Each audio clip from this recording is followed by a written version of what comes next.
오늘도 또 역시 한국 갤럽 여론조사 결과가 나왔습니다. 문재인 후보, 안철수 후보는 소폭 하락한 반면 홍준표 후보 그리고 심상정 후보는 상승 곡선을 그린 것으로 나왔습니다. 자, 이 설명을 좀 해주실까요, 길진규 기자? 예, 오늘 갤럽 조사 결과가 또 금요일 날 나왔습니다. 네.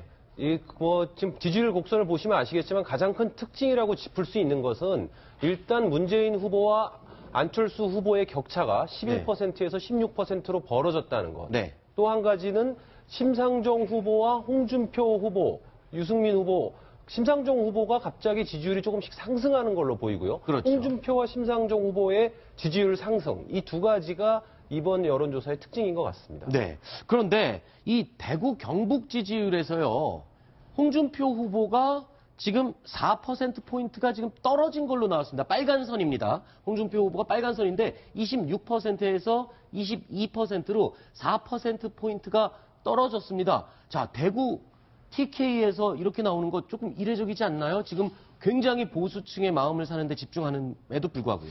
TV 토론 이펙트라고 봐야 될 것 같아요. TV 토론 현상인데. TV 토론에 대한 영향. TV 토론에서 이 보수층은 결집을 하지만 또 세대 대결 구도가 있거든요. 대구 경북일지라도. 네. 토론회에서 몇 차례 또 우리가 4차 토론뿐만 아니라 그 앞서 있었던 3차, 2차 토론에서도 네. 이 젊은 세대들이 듣기에는 좀 거북한 그런 표현들이 있었거든요. 네. 뭐 땡땡 흥분제 이런 이야기도 있고 이러다 보니까 세대에서 지지율이 좀 빠지게 나타난 것이고요. 그 지지율을 가져간 것이 20대, 30대, 40대의 지지를 받고 있는 문재인 후보 쪽으로 그리고 심상정 후보 쪽으로 말 그대로 심상정 후보가 지지율이 지금 상승하고 있지 않습니까? 네. 그 세대의 영향이 대구 경북에서도 나타났던 걸로 보여집니다. 자, 그런 반면에요. 호남에서도 또 눈에 띄는 변화가 있었습니다. 호남에서 문재인 후보의 지지율이 지금 이게 12%포인트나 떨어졌습니다. 자, 호남 민심 아직도 문재인 후보, 안철수 후보 갈피를 못 잡고 있는 것 같아요. 호남 민심 자체가. 둘 다 못마땅하다죠. 네. 뭐 호남의 대표 주자를 보고 싶었는데 네. TV 토론을 해보니까 두 후보 모두 호남 표심을 붙들기에는 역부족이다. 네. 이 반사이익을 누가 누렸냐 하면은 호남이 대체적으로 여러 가지 이슈에 대해서 또 진보적인 그런 성향을 나타내는 지역이기도 합니다. 네. 그러다 보니 진보층을 또 호남 지역을 또 여성들을 깊숙이 파고든 신분리 이펙트, 네. 신분리 효과가 나타나면서 호남의 지지율을 크러쉬한 상태에서 본인 쪽으로 가져오는 이 지지율의 변화를 보여주었습니다. 크러쉬한 상태라고 하면은 걸 크러쉬죠. 네네. 아, 절 크러쉬. 네. 네네. 아. 그러니까 굉장히 씩씩한 심상정 후보의 이미지. 이걸 말씀하시는 거군요. 예, TV 토론에서 그 문재인 후보의 그 복지 공약이 축소됐다라는 그 심상정 후보의 그 문제 제기, 네. 그에 대해서 그 문재인 후보가 반박을 했는데 뭐 진보 진영 매체에서 그 확인해 보니까 심상정 후보의 주장이 일리가 있다. 네. 뭐 이런 식으로 지금 논의가 전개가 되고 있거든요. 네. 그런 것을 통해서 심상정 후보에 대해서 뭐 호남이든 진보 진영 쪽에서 일각에서 심상정 후보는 상당히 똑똑하다. 네. 그리고 이분은 그 문재인 후보도 공격하고 보수 진영도 공격하는데 그 굉장히 합리적인 수준에서 공격을 하고 있다. 이런 측면에서 좀 신뢰감이 든다. 이런 좀 심상정 후보에 대한 호감이 좀 높아지는 것 같습니다. 네. 그래서 문재인 후보 쪽의 지지율이 조금 그 내려가는 반면에 심상정 후보의 지지율이 좀 올라가고 있는 거 아닌가 이런 생각이 듭니다. 네. 그리고 사실 그 TV 토론을 실제로 시청하는 사람, 처음부터 끝까지 시청하는 사람들도 계시지만 연령대가 내려갈수록 젊은 사람들은 SNS를 통해서 이제 그 짤이라 그러죠. 이렇게 조금씩 그거 화면, 영상을 네.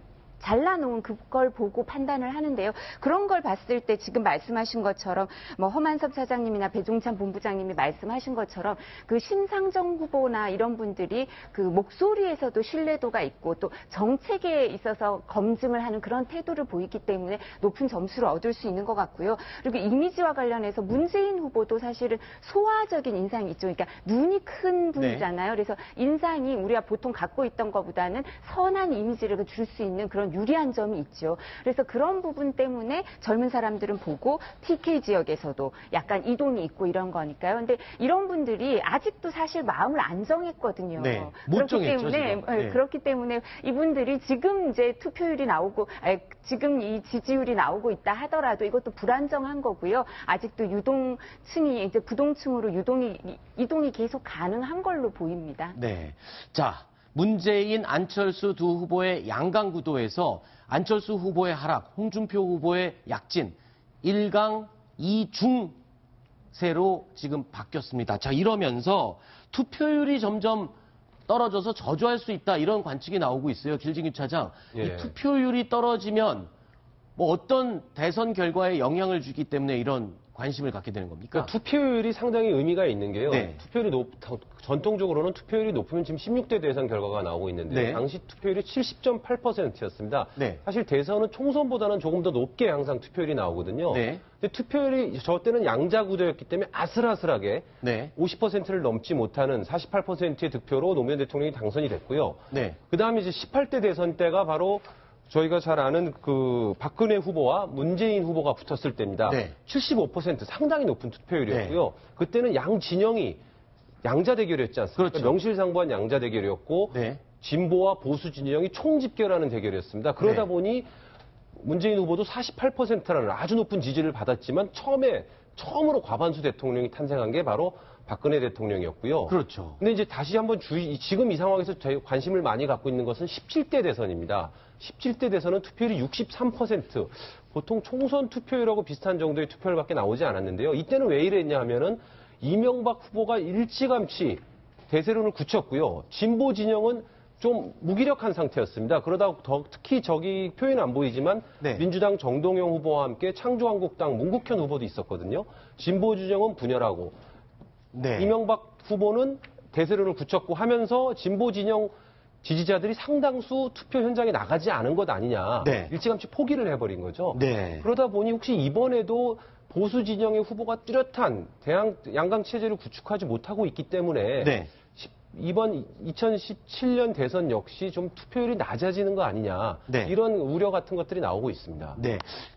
올해 대선에는 지금 사상 처음으로 사전투표제가 도입이 되지 않습니까? 자, 이 사전투표제, 젊은 사람들 입장에서는 투표해놓고 투표날 연휴로 놀러 가기도 하고 이런 편의성이 있다라고 해서 굉장히 선호하는 것 같은데요.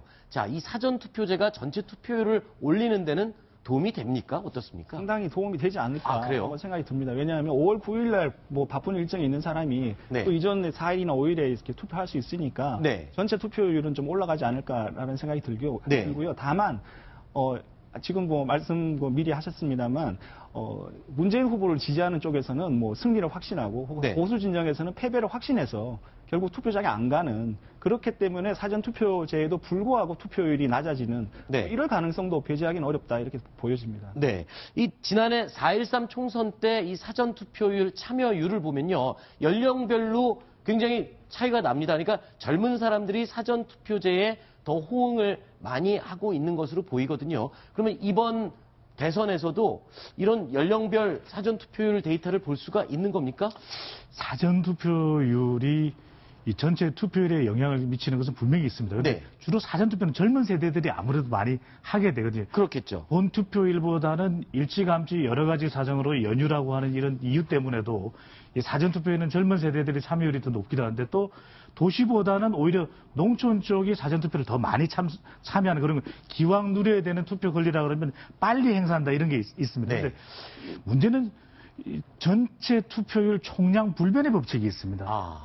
이미 사전투표를 하는 사람들은 본투표에 해야 될 걸 사전투표에 하는 것이거든요. 아. 그렇다면 이미 전체 최종적인 투표율엔 큰 변화가 없다라고 하는 설명도 있고 또 하나 1, 2위 후보가 박빙의 접전을 펼쳐야 됩니다. 네. 그럴 경우에는 선거열기 때문에 사전투표율도 높고 주로 연령대가 높은 분들이 많이 가서 투표하는 본투표율도 투표가 높은 진짜로 투표율이 높은 현상이 나타날 수 있는데 네. 이번의 경우에도 1, 2위의 격차가 많이 나면 예상보다 투표율이 높지 않을 가능성이 높습니다. 네. 그렇지만 사전투표율이 높음에도 불구하고 하지만 초박빙 접전을 펼치면 사전투표율도 높고 본투표율도 높은 이런 현상이 나타날 걸로 보여집니다. 네.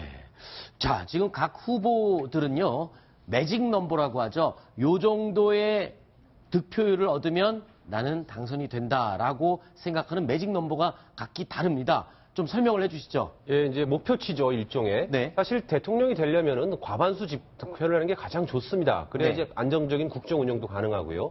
그렇지만 현실적으로 우리나라에서 대통령은 한 40% 중반 정도의 득표율을 받고 대통령이 당선이 됐고요. 15대 때 유일하게 김대중 전 대통령이 30% 후반 대통령으로 기록이 됐죠. 근데 문재인 후보는 역시 지금 40% 안팎의 지지율을 보이고 있기 때문에 네. 45%는 넘겨서 50%까지 가까이 가야 반문 정서를 깨고 안정적인 국정 운영을 인정할 수 있다라는 그런 목표하에 지금 45%를 넘기겠다라고 주장을 하고 있고요. 네. 홍준표 후보는 지금 홍준표 후보와 안철수 후보의 그 위치는 상당히 연관이 돼 있습니다. 그렇죠. 두 분 다 지금 안철수 후보는 25% 후반, 홍준표 후보는 10% 후반, 15% 안팎을 나타내고 있는데요. 홍준표 후보는 안철수 후보의 바람이 꺼지면 보수가 집결을 하기 때문에 우리 대한민국의 보수 세력이라는 것은 분명히 존재하거든요. 네. 늘 한 35에서 40%가 보수 성향을 보였습니다. 네. 그렇기 때문에 그 보수 성향이 다 나한테 오면 40%를 받을 수 있다라고 네. 주장을 하고 있고요. 안철수 후보는 이제 홍준표 후보가 한 10% 갖고 있고 문재인 후보가 한 40% 밑으로 떨어지면 한 30% 후반 정도에서 충분히 대통령이 될 수 있다. 네. 이런 주장을 하고 있는 겁니다. 네. 자, 각기 생각하고 있는 목표치 매직 넘버 과연 누가 저 매직 넘버에 가장 가깝게 다가갈지 선거날 지켜볼 수 있습니다.